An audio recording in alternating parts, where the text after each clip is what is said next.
گل نے ایک ہچکی سے وہ ڈائری بند کی۔ تقریباً دوپہر سے شام ہو چکی تھی اسے پڑھتے ہوئے۔ اس کی آنکھیں بھیگ چکی تھی اور وہ نہ چاہتے ہوئے بھی ڈائری کو سینے سے لگائے زور زور سے رو رہی تھی۔ وہ ایک باپ کی اس کی بیٹی سے محبت پر رو رہی تھی، جو اسے تو کبھی اپنی زندگی میں نہ مل سکی، پر وہ اس محبت کو محسوس کر سکتی تھی۔ وہ بستر پر مرگ پر موجود آخری سانسیں لیتی ہوئی ایک ماں پر رو رہی تھی، جو وقت نزا اپنے بیٹے کی دید کو تڑپ رہی تھی، جسے اس نے بے پناہ چاہت سے پالا۔ شاید وہ بھی سوچتی ہوگی یشکر کے وہ الفاظ جس میں یشکر نے اسے واضح کیا تھا کہ یہ بچہ بے وفائی کا سبب بنے گا۔ وہ حیران تھی سچی آپ بیتی پر، اس مخلوق کی وفا پر۔ پہلی دفعہ وہ اپنی زندگی میں انسانی دنیا سے جڑی دوسری مخلوقات کی گتھی میں الجھ گئی تھی۔ ایک ہفتے بعد وہ سیڑھیاں اترتی ہوئی صحن کی طرف بڑھی، جہاں شازیہ اپنا کام کرنے میں مصروف تھی۔ خانم، اس نے پیچھے سے اپنے نرم و نازک ہاتھ کا بوجھ شازیہ کے کندھے پر ڈالا۔ جی خانم کی جان۔ شازیہ کی آنکھوں میں گل کے لیے بے پناہ محبت تھی۔ وہ میٹھے لہجے سے اس سے مخاطب ہوئی۔ اب احمد کا کیا حال ہے؟ وہ ٹھیک ہے نا؟ گل نے فکرمندی سے پوچھا۔ ہاں بیٹا، تمہاری دعاؤں سے وہ بالکل ٹھیک ہے۔ میں نے اسے بتایا تھا کہ تمہاری آپا گل نے تمہارے لیے بہت دعا کی ہے۔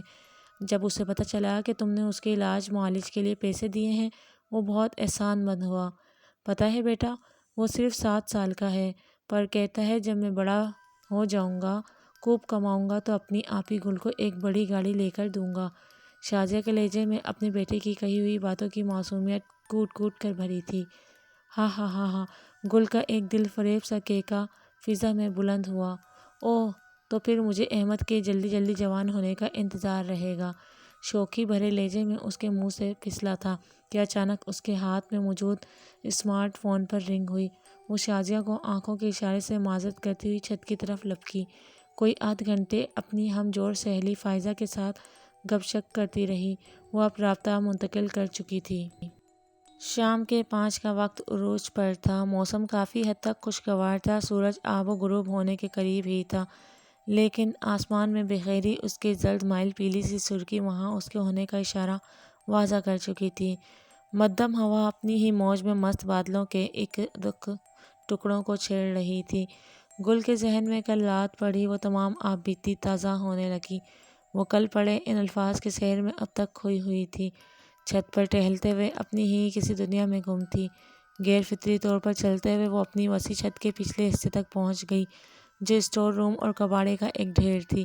اپنی دھن میں بے خبر وہ وہاں کسی کونے میں رکھی پرانی لکڑی کی کرسی پر بیٹھ گئی اور دور آسمانوں میں دیکھنے لگی۔ گل کی حسین سی آنکھیں کسی بھی دیکھنے والے کو مجبور کر سکتی تھی، جیسے کہ دور بیٹھے اس وجود کو جو آج یہاں گل کے آنے پر حیرت اور ملے جلے تاثرات چہرے پر سجائے بیٹھا تھا۔ نیلی سی آنکھوں میں بے انتہا افنائیت تھی۔ نظریں گل سے ہٹنے کا نام ہی نہیں لے رہی تھی کہ ایک دم بہت سے کتوں کی گرانی کی آوازوں نے ان دونوں کو خوابوں میں ڈوبی ہوئی دنیا سے باہر کا راستہ دکھایا۔ گل چونک کر اٹھی، جو اب گرانی کے ساتھ ساتھ بلند آواز میں بھونکنے تک بڑھ چکی تھی۔ گل نے آواز کا تعاقب کیا، جو چھت سے جھانکنے پر باہر سے گلی کی سمت آ رہی تھی۔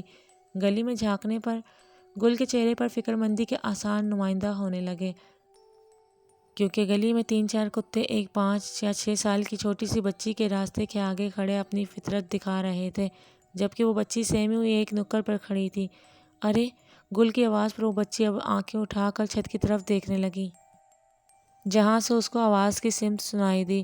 شہربانو، گل نے پریشانی سے بچی کو مخاطب کیا تھا، جو ان کی گلی کے اگلی گلی میں ہی رہتی تھی اور بعض اوقات ان کے گھر بھی آ جایا کرتی تھی۔ گلی میں وہاں آس پاس کوئی بھی نہیں تھا جسے وہ شہربانو کی مدد کا بول سکے، جبکہ شہربانو کو جسے گل کی طرف دیکھ کر تھوڑا سا حوصلہ میسر ہوا۔ آپی گل! اب کی بار وہ باقاعدہ آنکھوں کا زاویہ گل کی جانب گھماتے ہوئے رونے لگی۔ ارے شہر، رو مت، میں ابھی کچھ کرتی ہوں، گل نے بظاہر اسے تسلی دی، پر دل میں اب وہ خود ان کتوں سے شہربانو کی جان چھڑوانے کے لیے پریشان سی ہو چکی تھی۔ چھت پر ارد گرد نظر دوڑانے سے اسے کچھ اینٹیں نظر آئیں۔ آنے والے لمحوں کو ترتیب دیتے ہوئے وہ ان کی طرف بڑھی، جبکہ کچھ دور وہ کھڑا گل کی طرف متوجہ تھا، اس سوچ کے ساتھ وہ کس طرح گل کی باقاعدہ مدد کرے۔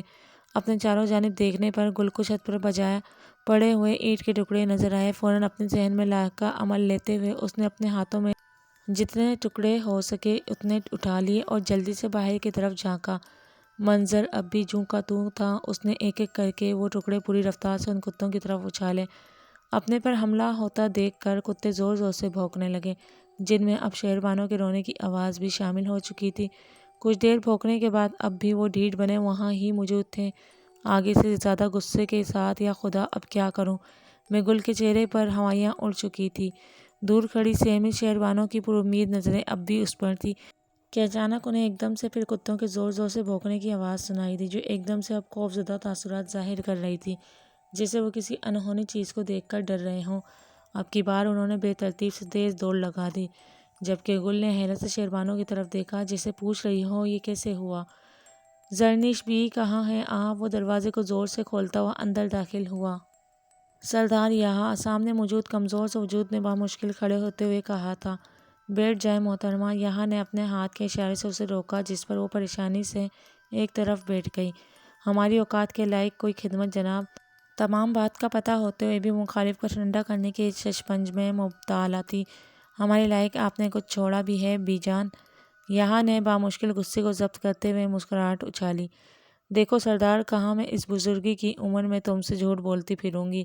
زرنش بی نے سانس کھینچی۔ بیٹا، مجھے نہ پتہ چل سکا کہ کب یہ بات میرے منہ سے نکلی۔ شاید بزرگی اب عقل پر بھی غالب آتی جا رہی ہے۔ اس نے ایک غیر فطری وجہ سامنے رکھی۔ وہ تو بچی تھی، شاید اس نے کسی سے سن گن لے لی ہو اور میرے پاس آ گئی بڑے تجسس سے۔ جب اس نے پوچھا تو میں نے غصے سے منہ پھیر لیا اور بہت خفا بھی ہوئی۔ میں نے اس کو تب سے پالا جب سے وہ 1 دن کی تھی۔ اس کی ماں کے مرنے کے بعد میں ہی شاید اس کی ماں تھی۔ بچپن سے لاڈ پیار میں پلی کو بھلا کب میں رسوئے باتیں دیکھ سکی میرے بچے؟ سوچو پھر، مجھے بھی اس کی ضد کے سامنے مجبور ہونا پڑا۔ میں نے تو اس بن ماں کی بچی کو کبھی بچپن میں نہ رونے دیا، تو بھلا اب کیسے رونے دیتی؟ اس کی آنکھوں سے ٹپکتی معصومیت یحییٰ کو اس کی سچائی پر یقین دلا رہی تھی۔ شہربانوں نے بھی حیرت سے گل کی طرف دیکھا۔ جاؤ بھاگو اب، گل نے اسے ہاتھ ہلا کر کہا، جس پر اس نے پھرتی سے دوڑ لگائی تھی۔ گل اب بھی اس گھٹی کو سلجھانے سے ناواقف ہی تھی کہ جب اچانک اسے کسی مرد کے درد میں کرانے کی آواز سنائی دی۔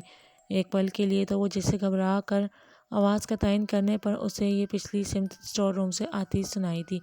اس کے بھاری ہوتے قدم اور اکڑتی ہوئی سانسیں خود بخود اس رخ موڑ چکی تھیں۔ قریب پہنچ کر ایک بلند چیخ اس کے منہ سے نکلی، جسے اس نے اپنے دونوں ہاتھوں سے مشکل سے روکا۔ سامنے وہی نیلی آنکھوں والا نوجوان خون میں لت پت پڑا تھا۔ اس کی ٹانگ سے بے تحاشا خون فوارے کی طرح پھوٹ رہا تھا۔ یہ لمحہ گل کو 2 موقع فراہم کر رہا تھا۔ ایک یہ کہ فوراً یہاں سے بھاگے اور نیچے جا کر سب کو اطلاع کر دے کہ یہ لڑکا شاید 1 ہفتے سے ان کے گھر میں چھپا بیٹھا ہوا ہے، یا پھر انسانیت کے ناطے اس کی مدد کرنا اور اس سے یہ وجہ پوچھنا وہ یہاں کیوں ہے اور کیا کر رہا ہے۔ اب گل کو یقین ہو چکا تھا کہ وہ دن خواب نہیں تھا بلکہ حقیقت تھی، جسے وہ بھول چکی تھی۔ گل نے فوراً دوسرے لائحے پر عمل کرتے ہوئے اپنے دوپٹے کو خود سے جدا کیا۔ اگر کوئی عام حالات ہوتے تو شاید وہ یہ کرنے کا سوچتی بھی نہ، لیکن اب بات ایک انسان کی زندگی کی تھی، اور معاف کرنا، میرا مطلب کسی اور مخلوق کی زندگی سے تھا جو اس وقت گل کے عین سامنے انسانی وجود میں تھا۔ اپنے دوپٹے کو احتیاط سے گل نے اس کی ران پر زور سے باندھ دیا، اپنی بھرپور طاقت سے جتنی اس میں ہو سکتی تھی۔ اپنی ران پر ایک نرم ہاتھ کا لمس محسوس کیے اس نے اپنی نیلی آنکھیں کھولیں۔ درد اور حیرانگی کی ملی جلی کیفیت سے اس نے گل کی طرف دیکھا۔ آپ؟ ایک کرہ کے ساتھ بامشکل یہ لفظ وہ ادا کر سکا تھا۔ اس وقت یا تو وہ خوش ہوتا یا تکلیف برداشت کرتا۔ تم ٹھیک ہو؟ گل نے کپکپاتے ہاتھ اس کی طرف بڑھائے، جسے اس نے آہستگی سے پکڑ لیا اور ٹیک لگا کر ساتھ بنی دیوار کا سہارا لیا۔ یہ تمہارے ساتھ کیسے ہوا؟ گل نے اس کی ران کی طرف اشارہ کیا، جبکہ مزید سوالات سے اس نے احتیاط برتی تھی۔ آپ خود ہی تو چیخ چلا رہی تھی ان کتوں کو دیکھ کر، تو سوچا مدد کر دوں۔ اس نے اپنی ٹانگ کو سیدھا کرتے ہوئے گل کی طرف دیکھا۔ مطلب؟ گل اب مزید چونک گئی تھی۔ تم تو وہاں نہیں تھے؟ تھا، لیکن آپ کو نظر نہیں آ سکا، نیلی آنکھوں نے قدرے اطمینان سے جواب دیا۔ کون ہو تم؟ گل اس سے 2 قدم پیچھے ہوئی، جس نے ان آنکھوں میں افسردگی کی لہر پیدا کی۔ ایسے تو مت دور ہٹو، مجھے تکلیف محسوس ہوئی ہے۔ وہ گل کی طرف معصوم نگاہوں سے دیکھتا ہوا بولا۔ تم ہو کون؟ اور ہمارے گھر میں کیا کر رہے ہو؟ تم ہی تھے نا اس دن جس نے مجھے سیڑھیوں سے بچایا تھا؟ آج بھی کتے کسی شے کو دیکھ کر ڈر گئے تھے، کیا وہ تم تھے؟ ہاں میں تھا۔ جس نے تم کو صحیح سلامت تمہارے کمرے تک پہنچایا تھا، اور آج بھی وہ کتے مجھے ہی دیکھ کر بھاگ کھڑے ہوئے۔ اس کے لبوں پر مسکراہٹ تھی۔ مطلب تم انسان نہیں ہو سکتے۔ گل کے دماغ میں پیلا جھمکا ہوا جو اس نے لفظ بلفظ دہرا دیا۔ ہاں، سامنے سے ایک مختصر سا جواب ملا، جس پر اس نے اب آنکھیں بیچ لی۔ تم واقعی انسان نہیں ہو؟ گل بت بنی وہاں بیٹھی سوچوں میں گم تھی۔ ہاں، اب بھی وہی جواب اس نے دوبارہ سنا تھا۔ خوف نے اب تجسس کی جگہ گھیر لی تھی۔ گل نے اوپر سے نیچے کی طرف اس کا جائزہ لیا۔ وہ ایک قد اور نوجوان تھا جس کی شکل نہایت حسین تھی۔ یہ خود اپنی طاقتوں کی بنیاد پر اس نے ظاہر کی ہوئی تھی۔ جسم پر شلوار قمیض زیب تن تھی جو عمومی مرد پہنتے ہیں، جبکہ پیروں میں جیسے چمٹے نما جوتا تھا جو شاید پہلی دفعہ اس کی نظروں سے گزرا تھا، اور اوپر چمکتے ہوئے سفید موتی بہت دلکش تھے۔ بناوٹ سے وہ کسی دور کے شاہی گھرانے کے زیر استعمال لگتا تھا جو شاید اس نے تاریخ کی کتابوں میں ہی فقط دیکھا تھا۔ بھاری سفید ہاتھوں میں خوبصورت پتھروں کی انگوٹھیاں تھیں، جیسے کسی ولی عہد کے ہاتھوں کی زینت ہو۔ سیاہ لمبے بال کندھوں سے تھوڑا اوپر ہی تھے، جن کو سلیقے سے پیچھے کیا گیا تھا، جبکہ ایک دو لٹیں چہرے کے اوپر پھیلی ہوئی تھیں جو چہرے کو مزید دلکش بنا رہی تھی۔ وہ حلیے سے کسی قدیم ریاست کا بے تاج سے زیادہ لگتا تھا، جسے دیکھنے کا اتفاق گل کو آج ہوا تھا، جبکہ پچھلی بار تو وہ خوف اور صدمے سے بحال تھی۔ گل کو اندازہ ہو گیا تھا کہ یہ مخلوق علاقے کی نسبت سے ہی لباس زیر استعمال لاتی ہے۔ اب شاید گل کو پتہ لگ چکا تھا وہ ان کی گھر کیوں رہائش پذیر ہے۔ شاید یہ اسٹور روم ہی اس کا بسیرا اور مسکن تھا۔ اتنی غور سے کیا دیکھ رہی ہو آپ؟ کیا کبھی کسی لڑکے کو نہیں دیکھا؟ گل اس کی بات پر چونکی تھی۔ ہلکی سی شرمندگی نے اسے آ گھیرا۔ ایسی بات نہیں ہے، وہ بامشکل ہچکچاتے ہوئے بولی۔ مجھے پتہ ہے آپ کو یقین کرنا مشکل ہو رہا، شاید یہی وجہ ہو۔ تم کب سے یہاں پر ہو اور تمہارا خاندان کہاں ہے؟ گل نے بات کا رخ بڑی صلاحیت سے پھیرا، جس کو سن کر اس نوجوان کے چہرے پر اذیت بھری مسکراہٹ سمیٹی۔ ایک گہرا سانس اس نے شام ہوتی ہوئی اس فضا میں کھینچا تھا۔ میرا نام زران ہے، اس نے بات شروع کی۔ آنکھوں میں ایک بے انتہا غم تھا جو گل کی بے پردگی کی وجہ سے اس نے نیچے جھکا لی تھی، جبکہ گل نے اس کے اس انداز پر اطمینان کے ساتھ زران کی طرف متوجہ تھی۔ میرا تعلق ایک مسلم قبیلے سے ہے، بالکل جس طرح آپ ہو۔ میرا مطلب کہ ہم دونوں ایک ہی مذہب کے راہی ہیں۔ کچھ پل کا ایک وقفہ، طویل وقفہ، اور پھر گل نے اس وقفے کو توڑا۔ میرا قبیلہ چونکہ تمام مخلوقات کی نظروں سے اوجھل ہے، اس لیے ہم سکون اور آرام سے وہاں زندگی گزارتے ہیں۔ میرے 3 مزید بھائی بھی ہیں، یا شاید نہیں، وہ مجھے اپنے بھائی کے طور پر قبول نہیں کرتے۔ میرے والد عزیز بہت ہی نیک جن تھی، اللہ مغفرت کرے ان کی، بہت چاہت سے انہوں نے مجھے پالا تھا۔ ان کی وفات پر مجھے لگا تھا کہ دنیا تھم گئی ہے۔ بھائیوں کے رویے جہاں پہلے پہل صرف دوری پر محیط تھے، لیکن اس وقت باتوں اور طنز پر ابھر آئے۔ میرے والد نے اپنے کوچ سے پہلے مجھے مقرر کیا تھا قبائل کے انتظامات پر، لیکن شاید میرے نصیب میں یہ سب نہیں تھا۔ سب سے اہم بات مجھ پر تب کھلی تھی جب میرے بھائیوں نے مجھ سے یہ کہہ کر حق واپس لیا کہ نہ تو میں ان کا خون ہوں اور نہ ہی سگا بھائی۔ مزید یہ کہ ان کے والد نے مجھے کسی ویرانے میں پڑا پایا اور اٹھا لیا تھا، جو کہ ان کی نظروں میں ایک بڑا احسان تھا۔ میں اس بات پر یقین نہ کر سکا، لیکن قبیلے کے بڑے بزرگوں نے یہ بات میرے سامنے کھول کے پیش کر دی کہ میں لے پالک ہوں۔ میرے بھائیوں نے میرے مخالف تمام قبیلے کو اس بات پر آمادہ کر لیا کہ قبیلے کی سرداری کوئی غیر خون پلا کیوں اٹھائے، جبکہ اس کے ولی وارث اس وقت موجود ہیں۔ موقع کی مناسبت سے میں نے راتوں رات ہی اس علاقے کو بغیر کسی خبر میں لائے چھوڑ دیا۔ اس بات کو تقریباً 5 سال سے زیادہ کا وقت ہو گیا ہے۔ نہ انہیں میری فکر تھی، نہ مجھ کو ان سے کوئی خواہش، سو اب میں اکیلا یہاں رہتا ہوں۔ اس وقت یہ گھر خالی تھا تو تنہائی کا احساس ہوتا تھا، لیکن پھر تم لوگ آ گئے اور گھر کو رونق بخش دی۔ تمہاری اور رحیم اللہ کی لڑائی بہت خوشگوار ہوتی ہے۔ وہ مسکرایا۔ ہائے اللہ، کیا تم وہ سب دیکھتے رہے ہو؟ گل نے قدرے حیرانگی اور شرمندہ ہوتی ہوئی ادا سے کہا، جبکہ زران کا ایک کہکا اس کی ادا پر بلند ہوا۔ ارے آہستہ ہنسو، ارد گرد لوگ پتہ نہیں کیا سوچیں گے، کہیں مادر بھی نہ سن لے۔ فکر مندی سے گل نے سرگوشی کی تھی۔ نہیں، تمہارے علاوہ مجھے کوئی سن نہیں رہا اس وقت۔ یہ میری مرضی پر ہے کہ جس کو چاہوں سنائی دوں یا پھر دکھائی بھی دوں، وہ پرسکون ہوتے ہوئے بولا۔ تمہاری ران پر کتے نے کاٹ لیا ہے نا؟ گل نے دوبارہ اس کی ران کی طرف دیکھا تھا، جہاں پر باندھا اس کا دوپٹہ اب سفید سے سرخ ہو گیا تھا۔ ہاں، اس جنگلی کتے نے ہی مجھے کاٹا ہے۔ کیا جنگلی؟ گل نے منہ کا زاویہ بنایا۔ میرا مطلب کہ حرکتوں سے جنگلی اور وحشی۔ وہ اب اپنی ران کا جائزہ لے رہا تھا۔ گل آپا، رحیم نے اسے سیڑھیوں پر قدم جماتے ہوئے پکارا، آپ یہاں پر ہیں؟ کچرا رانی، وہ ہنسا تھا، جبکہ رحیم کی اس بات پر زران نے بھی مسکراہٹ اچھالی۔ آج ہوم ورک کر دو نا تاریخ کی ملکہ، اللہ تمہیں اس بدلے میں شہزادہ سلیم عطا کرے گا۔ وہ ایک آنکھ دباتے ہوئے گل کو چڑھا رہا تھا۔ ہاں لکھ دو بیچارے کا ازواج، زران نے گل کی طرف دیکھتے ہوئے کہا، جس پر گل نے اسے گھوری سے نوازا۔ خود کر دو، ویسے بھی تو اتنی طاقت ہے تمہارے پاس ہے، وہ دھیمے سے بولی۔ ارے او کچروں کی ملکہ، کس طرف متوجہ ہو گئی ہو؟ رحیم نے گل کا رخ دوسری سمت دیکھتے ہوئے کہا، کہیں پر بھی نہیں چیڑ گنجو، اور میں کیوں بھلا تمہارا کام کروں، جا کر خود کرو۔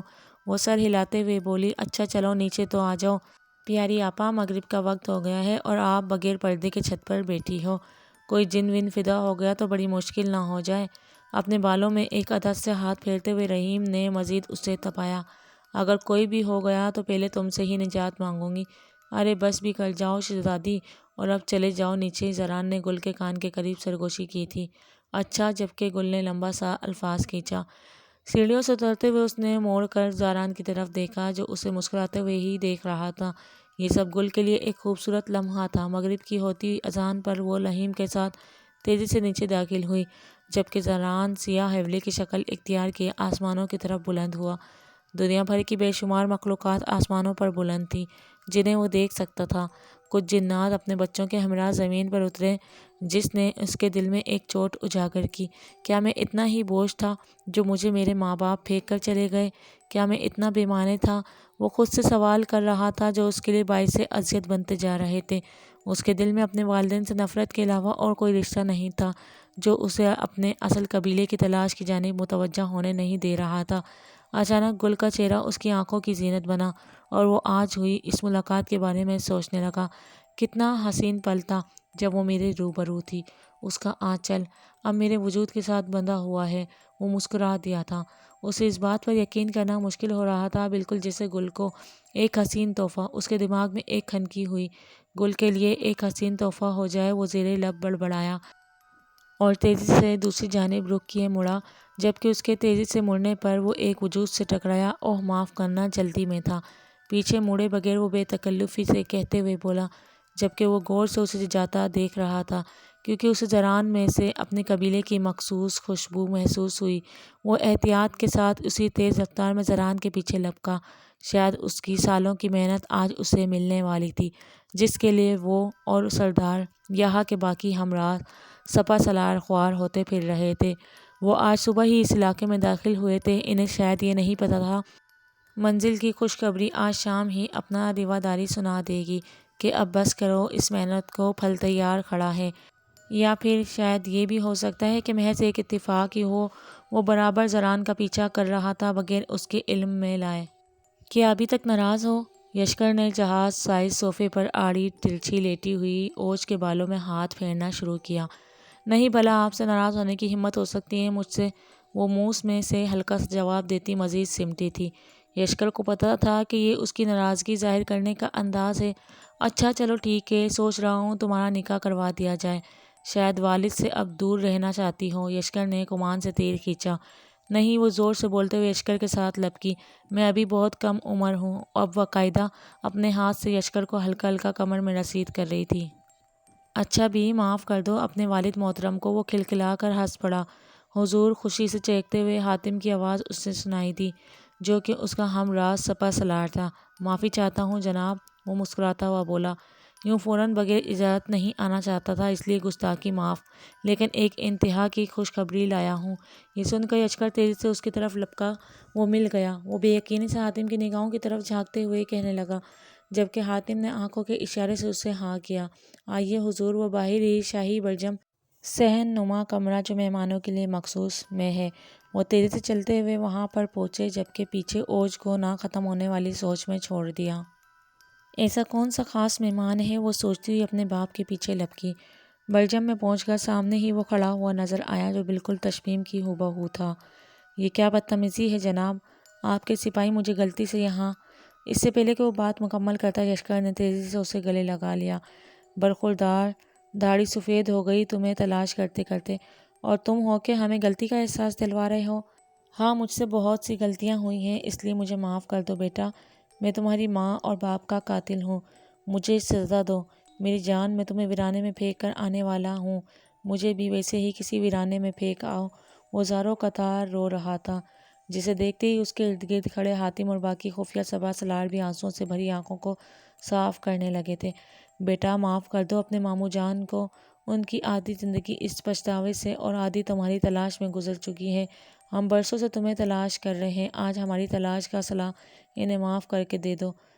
زران سب کی طرف بے یقینی سے دیکھ رہا تھا۔ اسے تو آج معلوم ہوا تھا کہ اس کا تعلق کسی بڑے قبیلے سے ہے اور اس کی تلاش سالوں سے جاری تھی۔ کیا وہ اتنا ہی اہم تھا؟ اس کے والدین کا قاتل اسے گلے لگائے بے انتہا محبت کا اظہار جتا رہا تھا۔ اس کی نظر برجم سے باہر کھڑی اوج پر پڑی تھی، جو پہلے تو سب کو دلچسپی سے سن رہی تھی، پھر نہ جانے کیوں وہ یہ گفتگو سن کر رونے لگی تھی اور وہاں سے بھاگ گئی۔ ماموں جان، وہ آہستہ سے یشکر کے کانوں میں کہتا ہوا بولا، پہلے آپ مجھے ساری بات بتا دیں، پھر شاید میں تمام بات سمجھ سکوں میں ہوں کون۔ وہ بے بسی سے بولا۔ وہ جب گل کے لیے کسی تحفے کی گزر سے نکلا تھا تو اس نے سوچ لیا تھا کہ وہ گل کے لیے گلاب کے پھولوں کی چٹائی بچھا دے گا کہ جب وہ کل چھت پر آئے گی تو ایک دم سے چونک جائے گی۔ پھر اس کا ارادہ متوی ہو گیا، کیونکہ اس نے راستے میں اپنے پیچھے کچھ محسوس کرتے ہوئے جیسے ہی منہ موڑا تو چند سپاہیوں نے اسے دبوچ لیا تھا اور زبردستی اسے یہاں لے آئے۔ پہلے پہل تو وہ اس سلطنت کی شان و شوکت دیکھتے ہی حیران ہو گیا تھا۔ تقریباً رات کا پہر ہر طرف تھا، انسانی نظروں سے اوجھل یہ حسین وادی اپنی ہی ذات میں بے مثال تھی۔ سامنے موجود قلعے کے ارد گرد درجنوں جنات سپاہیوں کا پیرا تھا، جبکہ قلعے کی اونچائی پر موجود ایک بلند کمرے میں وہ بے بسی کی کیفیت سے دوچار لکڑی کے بنے تختے پر بیٹھا ہوا تھا۔ سامنے کی طرف دائرے نما کھڑکی کھلی تھی، جس کی بڑی بڑی اینٹیں اس بات کا ثبوت تھی کہ یہ کمرہ بہت قدیم اور صدیوں پرانا ہے۔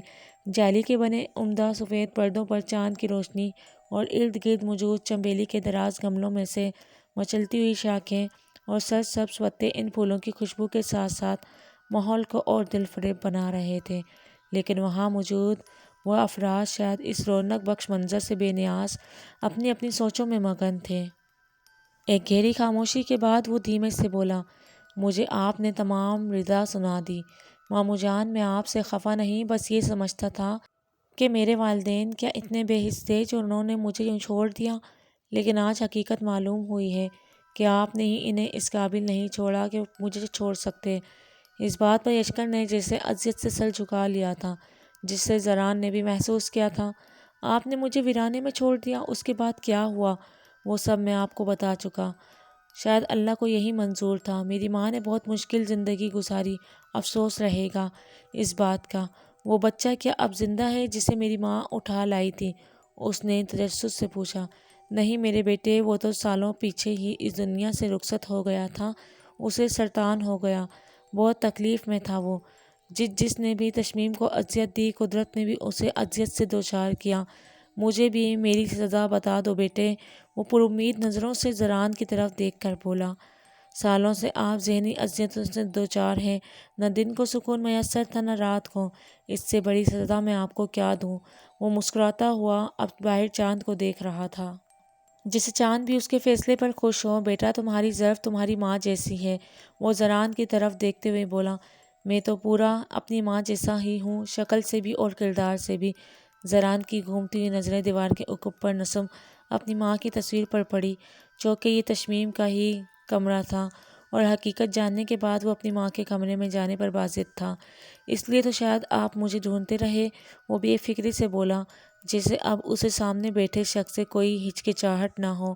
نہیں بیٹا، ایسی بات نہیں ہے، یہ سلطنت پہلے ایک چھوٹا سا قبیلہ تھی جسے بہت محنت سے میں نے اس سلطنت میں ڈھایا ہے، یہ سب تمہارا اور تمہاری چھوٹی بہن کا ہی ہے۔ یشکر نے اس کے کندھے پر تھپکی دی۔ یہ بھی تمہارے آبا و اجداد کی زمین ہے، چونکہ میری بیٹی اور تمہاری بہن اوج اس قابل نہیں کہ وہ اسے سنبھالیں، اس لیے اس ساری سلطنت کی ذمہ داری اب تمہاری ہے۔ بزرگوں کے فیصلے سے ہم تمہیں ہی یہاں کی سرداری عطا کریں گے۔ لیکن ماموں، اس سے پہلے کہ وہ کچھ بولتا کہ دروازہ کھولتے ہوئے اوج اندر داخل ہوئی۔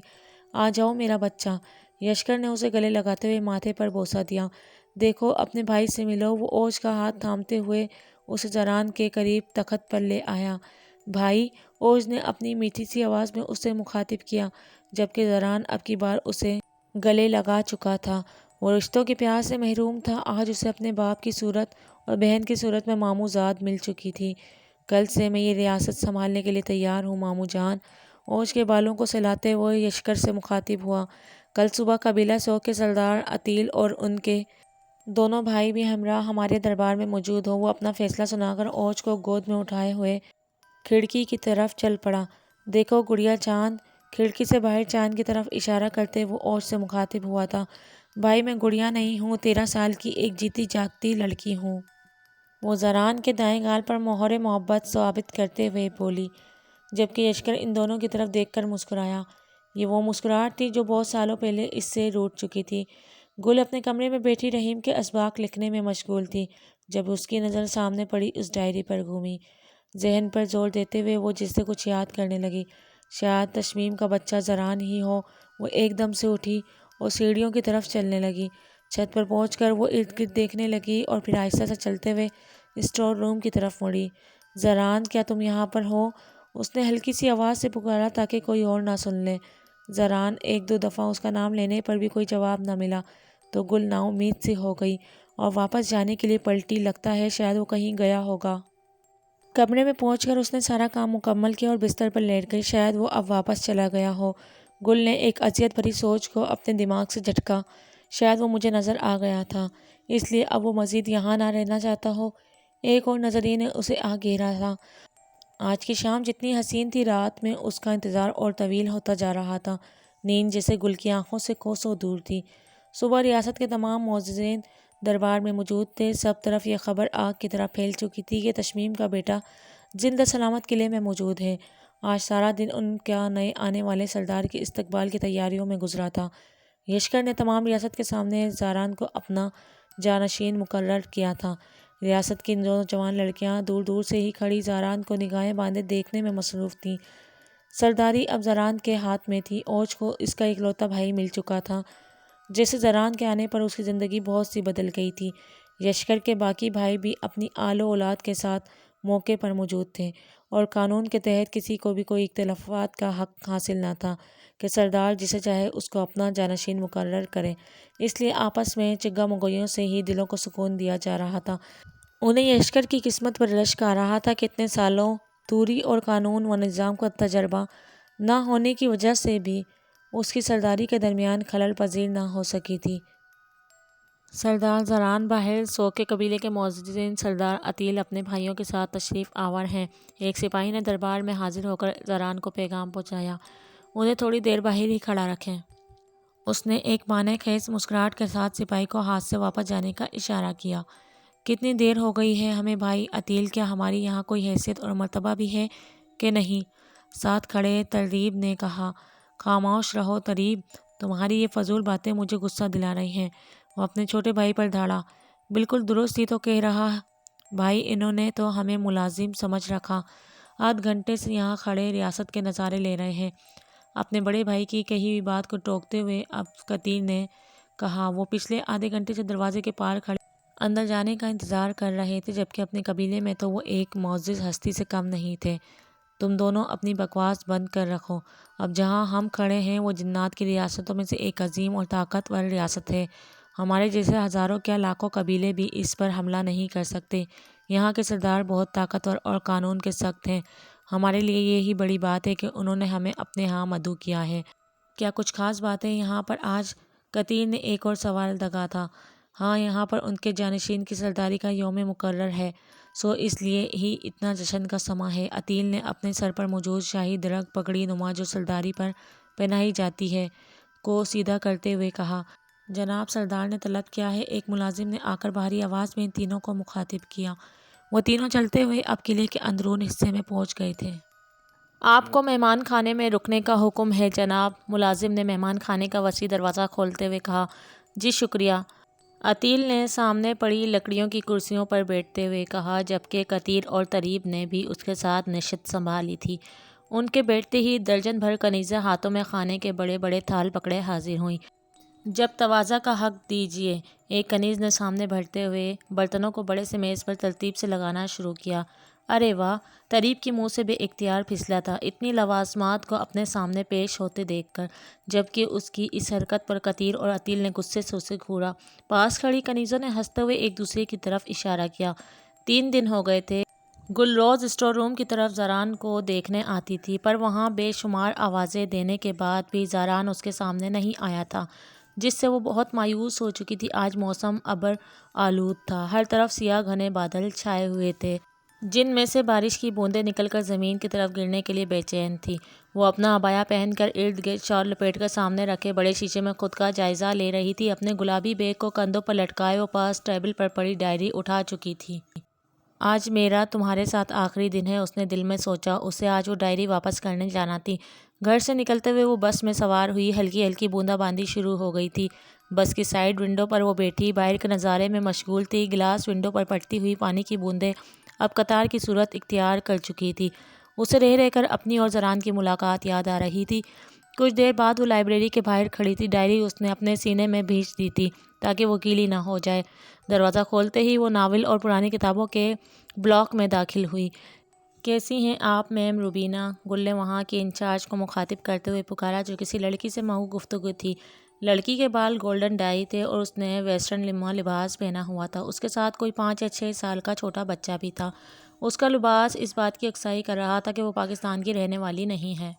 ارے ارے دیکھیں، آخر گل آ ہی گئی، لائبریری کی انچارج روبینہ نے گل کی جانب قدمیں بڑھاتے ہوئے کہا، جس کے ساتھ وہ لڑکی بھی پیروی کرتے ہوئے محسوس ہوئی۔ گل کا ان دونوں کو اپنی طرف آتا دیکھ حیرت کے مارے منہ کھلا۔ یہ لیں آپ کے والد کی کتاب مس جویریہ۔ انچارج روبینہ نے گل کو حیرت میں ہی چھوڑتے ہوئے نرمی سے کتاب اس کے بازوؤں میں سے الگ کرتے ہوئے کہا۔ جویریہ؟ گل نے یہ لفظ بڑبڑایا۔ اوہ، میں تعارف کرانا تو بھول ہی گئی۔ یہ گل رخ ہماری لائبریری میں عرصے سے آنا جانا ہے اس کا۔ 1 ہفتے پہلے ہی یہ کتاب نما ڈائری اب باضد مجھ سے لے کر گئی تھی۔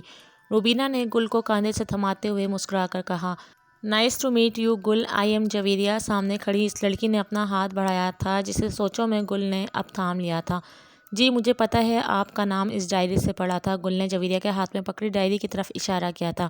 اوہ آئی نو، کبھی یہ ڈائری 19ویں صدی میں بہت مشہور بھی ہوئی تھی، لیکن زیادہ شہرت بھی کبھی جان لیوا ثابت ہوتی ہے۔ مجھے بہت مشکل کا سامنا کرنا پڑا تھا، اس لیے تب میں نے اس لائبریری کے مینیجر سے بات کر کے اس ڈائری کو لوگوں کی پہچان سے دور کر دیا تھا۔ اس وقت اس کی بہت کاپیز بھی ایشوز ہو چکی تھیں، بہت فلم کے پروجیکٹر اس ڈائری پر بھی بنے تھے، لیکن کسی بات پر شکر ہے وہ ریلیز نہ ہو سکے تھے۔ مجھے اس بات پر بہت افسوس ہوتا تھا، لوگ طرح طرح کی باتیں کرنے لگے تھے۔ یہ کوئی تماشا نہیں تھا بلکہ میرے والد کی حقیقی زندگی تھی۔ وہ گل سے باتوں میں مصروف تھی۔ اگر آپ برا نہ منائیں تو کیا ہم کسی ٹک شاپ پر بیٹھ کر اس متعلق بات کر سکتے ہیں؟ میں اس پر تبصرہ نہیں کرنا چاہتی، کچھ آپ سے پوچھنا چاہتی ہوں، کچھ آپ کو بتانا بھی۔ گل پر امید اس کی طرف دیکھ کر بولی تھی۔ کیوں نہیں، عرصہ ہو گیا ہے اس موضوع پر بات کیے۔ میں دراصل پاکستان یہ ڈائری ہی لینے آئی تھی، وہ مسکرا کر بولی۔ کچھ ہی دیر میں وہ شہر کی ایک اچھی سی ٹک شاپ پر تھے۔ بہت اچھے، تو تمہارے مطابق تشمیم کا بچہ تمہارے اسٹور روم میں رہتا ہے؟ جی، لیکن 3 دن سے زائد ہو گئے ہیں، اب کبھی وہ مجھے واپس نہیں دکھا۔ وہ ملاقات ہماری شاید پہلی بھی تھی اور آخری بھی۔ گل نے افسوس کا اظہار کیا تھا۔ کاش میں بھی اس سے مل سکتی جس کی ماں نے میرے والد کو پالا تھا، لیکن شاید یہ اب ممکن نہیں۔ پھر بھی تمہارا شکریہ پیاری لڑکی، تم نے مجھے بہت کچھ بتا دیا۔ یہ میرا نمبر رکھ لو اور جب دل چاہے تو مجھے کال کر سکتی ہو۔ مجھے اب دیر ہو رہی ہے، فلائٹ کا ٹائم بھی ہو رہا ہے، اس لیے مجھے اب جانا ہوگا، جویریہ نے اپنے بیٹے کا گود میں اٹھاتے ہوئے کہا۔ جبکہ گل نے آگے بڑھ کر اسے گلے لگا لیا۔ اللہ حافظ، یہ کہتے ہی وہ باہر کی طرف نکل گئی۔ کچھ دیر وہاں بیٹھنے کے بعد گل بھی بس اسٹیشن پر پہنچ چکی تھی۔ اب اس کا ارادہ واپسی کا تھا۔ جویریہ کا دیا ہوا نمبر اس نے اپنے گلابی بیگ میں سنبھال کر رکھ لیا تھا۔ پرلطف کھانے کے بعد وہ تینوں دربار میں موجود تھے، عین اور یشکر کے سامنے۔ آپ کی عنایت ہو جناب یشکر، آپ نے ہمیں شرف بخشا۔ عتیل نے آگے بڑھ کر مصافحے کے لیے ہاتھ بڑھائے۔ آنے کا مقصد بیان ہو سردار۔ وہ کھلے دل سے میٹھی میٹھی سی باتوں میں مشغول تھا، جیسے کوئی بھی فرد اپنے سے بڑی آسامی دیکھ کر ہوتا ہے۔ جی، یہ ساری مہمان نوازی کا حق ہمیں نہیں بلکہ ہمارے جانشین کو ہونا چاہیے، کیونکہ انہوں نے ہی آپ کو یہاں طلب کیا، وہی آپ سے محور گفتگو ہونا چاہتے ہیں۔ دیکھیں وہ تشریف لے آئے ہیں، یشکر نے اپنی جگہ سے اٹھتے ہوئے کہا، جس پر وہ تینوں بھی ہڑبڑا کر اٹھ کھڑے ہوئے تھے۔ سامنے چل کر آنے والے کے چہرے پر ایک فاتحانہ مسکراہٹ تھی، جسے دیکھتے ہی وہ تینوں بے یقینی کسی کیفیت میں کبھی ایک دوسرے کو دیکھتے تو کبھی سامنے کھڑے زاران کی طرف۔ تم؟ طریب نے حیرانگی سے زاران کی طرف اشارہ کیا، جسے فوراً عتیل نے پیچھے جھٹک دیا تھا۔ جی پیارے بھائی، میں ہی ہوں آپ کا پرانا خادم اور غلام، ایسا تو مت کہیں حضور۔ عتیل نے موقع کی مناسبت پر رنگ بدلا تھا۔ ارے بھائی عتیل، آپ یہ کیسی باتیں کر رہے ہیں؟ زران نے حیران ہونے کی ایک ناکام کوشش کی، کیونکہ وہ اس لمحے کے لیے پہلے ہی تیار تھا جبکہ سامنے کھڑا عتیل اب اپنا سر جھکائے فیصلے کو وقت کے رحم و کرم پر چھوڑ چکا تھا۔ 10 سال بعد وہ تشمیم کے اسی پرانے کمرے میں کھڑا تھا جہاں پر وہ پہلے دن ہی موجود تھا۔ اپنی ماں کے آغوش جیسے کمرے میں وہ پرسکون تھا۔ حالات سے مقابلہ کرتے کرتے اب وہ تھک چکا تھا۔ سامنے دیوار پر نصب تشمیم کی تصویر کے ساتھ اب ایک اور تصویر کا اضافہ ہو چکا تھا جو کہ یشکر کی تھی، جس سے اس بات کا یقین ہو چکا تھا کہ یشکر کو اس سے بچھڑے عرصہ گزر چکا ہے۔ اس دن اپنے بھائیوں کو کھلے دل سے معاف کرنے کے بعد اس نے ریاست کو سنبھالنے کا عزم لیا تھا۔ اسے بہت مشکلات نے گھیرا پر وہ ثابت قدم رہا۔ وہ ریاست کا پہلا نوعمر جانشین تھا، لیکن ان 10 سالوں میں ایک چیز کبھی نہ بدلی تھی، وہ گل کی یاد تھی۔ وہ اکثر اس کے بارے میں سوچتا تھا، پر ریاست کے مؤذن کو دی ہوئی قسم کے مطابق وہ انسانی دنیا کا رخ نہیں کر سکتا تھا۔ وہ شاید اس شام ہی گل کو الوداع کر آیا تھا، ہمیشہ کے لیے، لیکن آج اس کا دل شدت سے اسے دیکھنے کو کر رہا تھا۔ اب تو وہ کافی بدل چکی ہوگی، شاید شادی ہو چکی ہو اور اب اس کی اولاد بھی ہو۔ وہ خود سے مخاطب ہوا تھا، ماموں جان، اب تو میں اوج کے فرض سے بھی سبکدوش ہو چکا ہوں۔ وہ تصویر کو دیکھتے ہی مخاطب ہوا تھا جیسے یشکر اس کی تمام باتیں سن رہا ہو۔ میں نے ریاست کو آپ کے وعدے کے مطابق آسمانوں کی بلندیوں پر پہنچا دیا ہے، کیا صرف ایک دفعہ میں واپس جا کر اس زمانے کے بدلتے ہوئے رنگوں کو دیکھ نہ لوں؟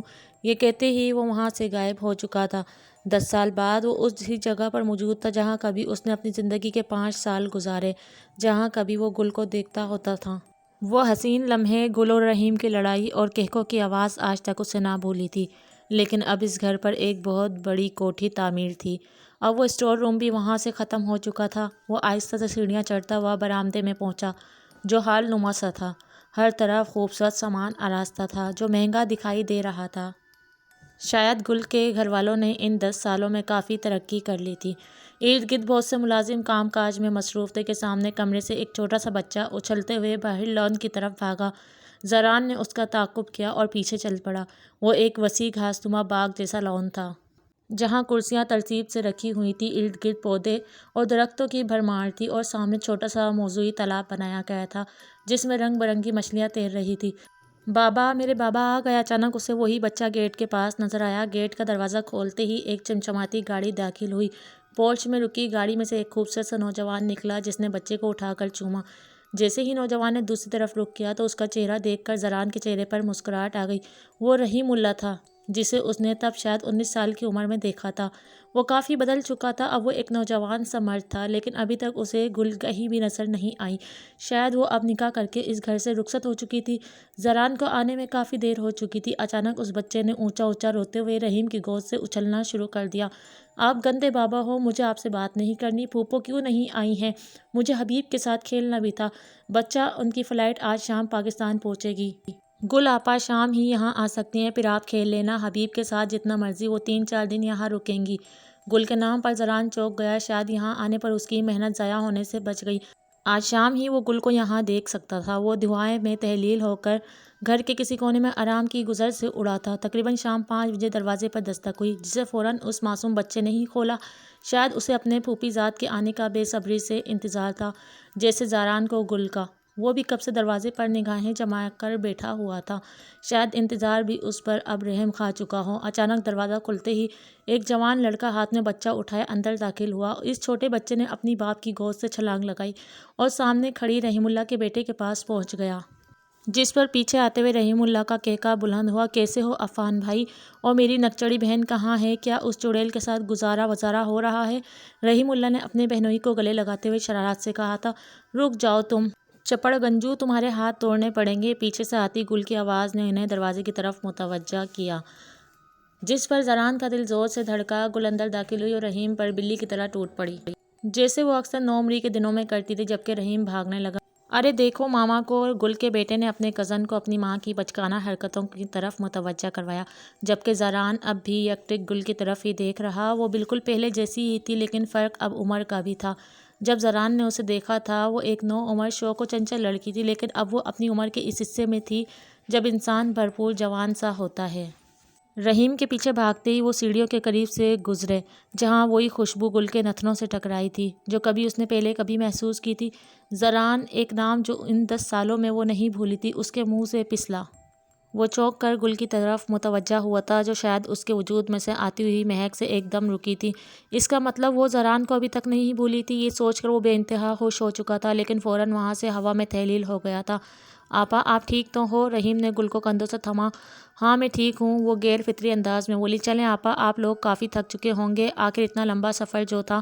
وہ پیار سے گل کا ہاتھ پکڑے سب کے ساتھ ڈرائنگ روم کی طرف چل پڑا۔ تقریباً مغرب کے وقت وہ چہل قدمی کا بہانہ کرتے ہوئے چھت پر چڑھ گئی۔ ایک ایک لمحہ اس کے اپنے گھر میں یادوں کی صورت نگاہوں کے سامنے لہراتا دکھائی دیا تھا۔ وہ شام کی چہل قدمی، نوعمری میں رکھا قدم اور تجسس، وہ شوقیاں، وہ اپنی ماں کی آواز پر جھانکنا اور مغرب کی وہ دل سوز اذانیں، گھنٹوں اپنی دوستوں سے فون پر باتیں، پھر ایک دن زران کا یوں اس کے سامنے آنا، اور اس کے بعد سالوں انتظار جو وہ کبھی اسٹور روم کے قریب جا کر کرتی تھی۔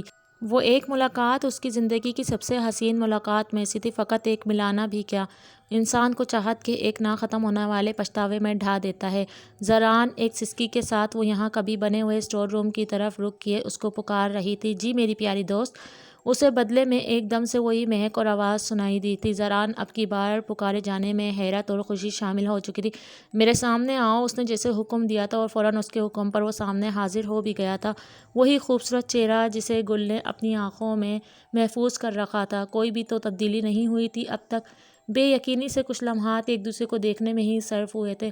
تم کہاں چلے گئے تھے؟ میں نے تمہیں بہت یاد کیا، گل نے اب کی بار دوبارہ اسے مخاطب کیا۔ مجھے معاف کرنا، میں بہت مجبور ہو گیا تھا، میرا بھی دل چاہتا تھا تمہیں دیکھنے کو، وہ معصومیت سے بولا۔ پھر مغرب سے عشاء انہیں آپس میں بات کرتے ہوئے گزر گیا تھا۔ گل نے اسے ڈائری کے متعلق سب بتایا تھا جسے اس نے سب جانتے ہوئے بھی اپنے محبوب کے منہ سے سننا پسند کیا تھا۔ جبکہ گل اب کی دفعہ حیران ہوئی تھی جب اسے پتہ چلا کہ وہ بہت پہلے ہی اس راز سے فراغت پا چکا ہے۔ مزید اس شام سے آج تک کی تمام رواں ریاضت کی ذمہ داریاں اور یشکر کے متعلق سب کچھ وہ اسے بتا چکا تھا۔ دونوں طرف آنکھوں میں آنسوؤں کا سیلاب تھا۔ ماضی کی بے رحمی اور جدائی، اپنوں سے دوری کی داستان نے انہیں رونے پر مجبور کر دیا تھا۔ اب مجھے جانا ہوگا، اجازت دیجیے۔ وہ جانے کے لیے تیار کھڑا تھا، نہ چاہتے ہوئے بھی، جبکہ گل میں تو اسے خدا حافظ کہنے کا حوصلہ بھی نہیں تھا۔ وہ اسے کہنا چاہتی تھی کہ رک جاؤ، لیکن وہ فطرت سے بخوبی واقف تھی کہ یہ اب ناممکن ہے۔ گل، تم اب خوش ہو کر اپنی زندگی گزارنا، یہ سب باتیں یوں ہی بھول جانا جیسے ایک خواب کے علاوہ اور کچھ بھی نہیں تھی، تم سمجھ رہی ہو نا؟ گل کی آنکھوں میں آنسو کا امڑتا سیلاب دیکھ کر اسے کچھ اور کہنے کی ہمت نہیں ہو رہی تھی۔ بامشکل جیسے اس نے اپنی آواز جمع کی تھی، گل میں شاید تم سے محبت کرتا ہوں۔ سر جھکائے وہ ایسے کھڑا تھا جیسے کوئی بڑا گناہ کر دیا ہو کہ اچانک اسے اپنے وجود کے ساتھ گل کا نرم و ملائم وجود ٹکراتا محسوس ہوا۔ اب کی بار اس نے بھی گل کو گلے سے لگا لیا تھا۔ مجھے بھی شاید تم سے احساس نامی کوئی رشتہ محسوس ہوتا ہے، گل نے روتے ہوئے اس سے کہا۔ زران کا آنکھ سے دہکتا ہوا وجود بھی اسے باز نہیں رکھ سکا تھا اسے محسوس کرنے سے۔ خدا حافظ، وہ اس کی باہوں سے الگ ہوتے ہوئے کہنے لگا، لیکن ایک وعدے کے ساتھ۔ گل نے اس کی جانب دیکھا۔ کیسا وعدہ؟ وہ چونکا۔ کہ تم اب اپنی زندگی گزارو گے، نکاح کرو گے، وہ بولی تھی پر امید ہوتے ہوئے۔ مشکل ہے، پر تمہاری ہر بات صراحوں پر قبول تو کرنی پڑے گی۔ وہ مسکرا کے گل کی طرف دیکھنے لگا۔ یہ رکھ لو۔ اپنے بائیں ہاتھ سے اتار کر ہیرے کی انگوٹھی اس نے گل کے ہاتھوں میں تھما دی۔ جب کبھی تم مجھے شدت سے یاد کرو گی، اپنے روبرو پاؤ گی، چاہے دنیا کے جس مرضی کونے میں ہی کیوں نہ موجود ہوں۔ اس کا مطلب تم سے ملاقات کو کوئی تو حوصلہ میسر ہوا۔ گل نے انگوٹھی کو ہاتھوں میں تھام لیا۔ اور پھر زران دعائے کی شکل میں تیزی سے آسمانوں کی طرف بلندیوں کی جانب رواں ہوا۔ گل نے دور اسے جاتے دیکھا۔ آنسو اب بھی کسی بہتے دریا کی صورت میں اس کا چہرہ بھگو رہے تھے۔ اپنے ہاتھوں سے انہیں صاف کرتے ہوئے وہ زران کا دیا ہوا قیمتی تحفہ سینے سے لگائے سیڑھیاں اتر کر نیچے چل دی۔ آسمان ستاروں سے بھرا پڑا تھا جو چمچماتے ہوئے دلکش لگ رہے تھے۔ دور کہیں ایک قبرستان میں ہر طرف ہو کا عالم تھا، ایک گہری خاموشی، اور لاتعداد قبریں جو اپنے اندر زندگیوں کے منظر دبائے بات کرنے سے قاصر تھیں۔ انہیں ہی قبروں میں کچھ فاصلے پر ایک قبر بھی موجود تھی جو شاید اس پوری کہانی میں ایک اہم کردار ادا کرتی تھی۔ قریب جا کر قبر کے کتبے پر کچھ اس طرح سے الفاظ لکھے گئے تھے: مرحوم عصام ابن تشمیم، سن پیدائش نامعلوم، وفات 2 مارچ 1960۔ لوگ اپنے والد کے نام ساتھ منسوب ہوتے ہیں، جبکہ شاید میں وہ پہلا انسان ہوں جو کہ اپنی ماں کے ساتھ منسوب ہے۔ میری پیاری جنی ماں، یہ پیغام آپ کی محبت کے نام اور ان سب کے لیے جو میری زندگی سے جڑے ہیں، ماضی میں بھی اور حال میں بھی۔